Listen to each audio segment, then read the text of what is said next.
This is Crenshaw, Briggs, and VT. We want the touchdown. We not trying to go for 3.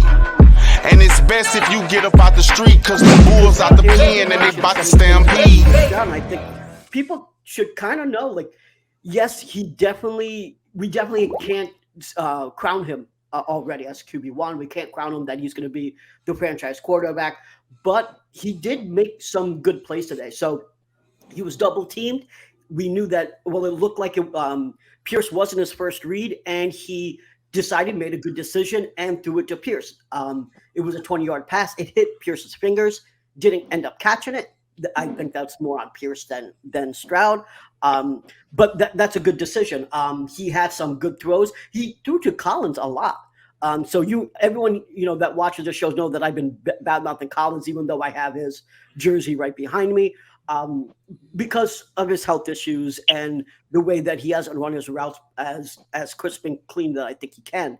But he targeted Nico a lot. He had that 30-yard down throw. I believe he was 6 of 8 on 7 and 7. The issue was when they went to 11-11.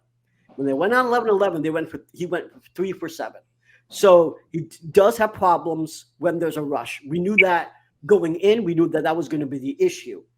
So I think that what we're going to have there aren't really any real official stats from the practice, and it's also the practices. There is no full video of the practice. We're watched just so everyone understands what he's talking about. There's a live period as far as what media can report and do video of in the beginning. So there's no video of any of the things like this. It's just, people, other reporters, credential reporters talking about what they think with the stats and, doing some observations. I just tend to make more of a general impression.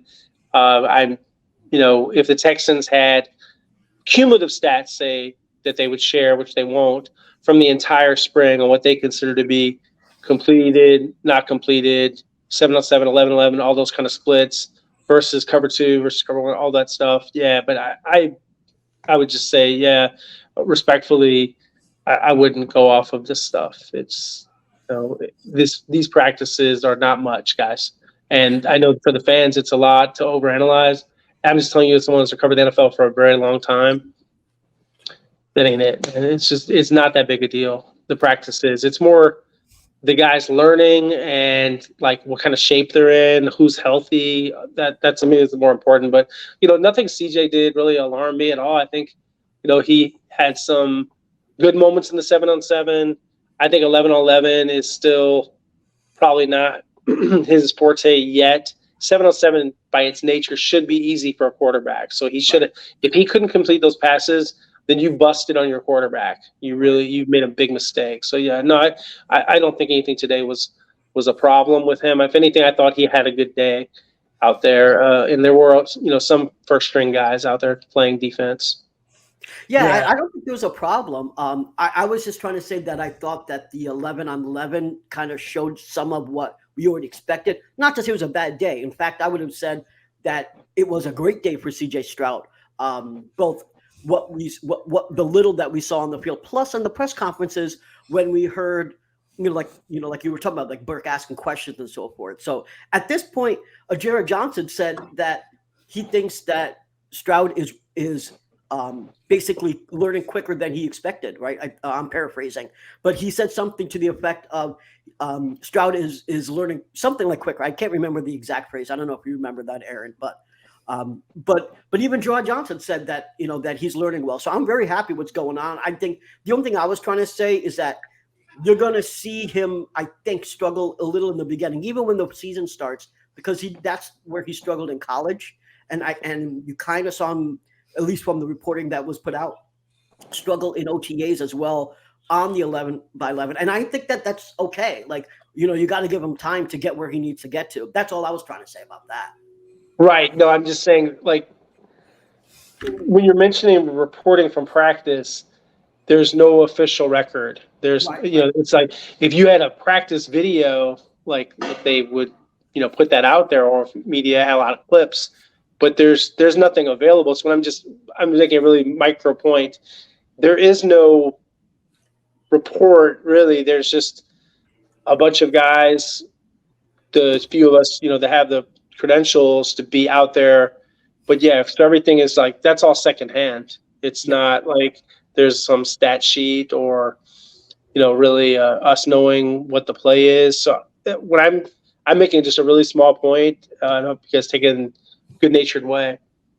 Sure. There's nothing that I would take off of these things other than, like general observations. But yeah, like the stats of practice and like counting, I can count drops, I can count some things, but yeah, I mean, if I thought it was that crucial, I would do a lot more reporting on this. I think I'm trying to give you guys like a taste of it, but that's just my style. Every reporter can do whatever they want, but to me, yeah, the practices, I mean, I remember I was actually looking on Twitter today. There was a guy, he's not here anymore, and he would do play-by-play of the practices. And some of the fans love that, but that would have gotten most people to unfollow you if you did that many, 20, 30, 40, 50 updates. This guy used to do that. But I don't want to bring up his name, but it's just, it was bad. It was off-putting, and it really, there was no context of this, of these tweets and ability. I'm not talking about anybody that works here anymore. He's not even in Houston at all. But yeah, I just, I know that for the fans, it's very exciting and they can't wait. But I would just chill a little bit on this stuff. It is practice. You not really in touch if you not tuning in. This is Crenshaw, Briggs, and VT. We want the touchdown. We not trying to go for 3. And it's best if you get up out the street, cause them bulls out the pen and they bout to stampede.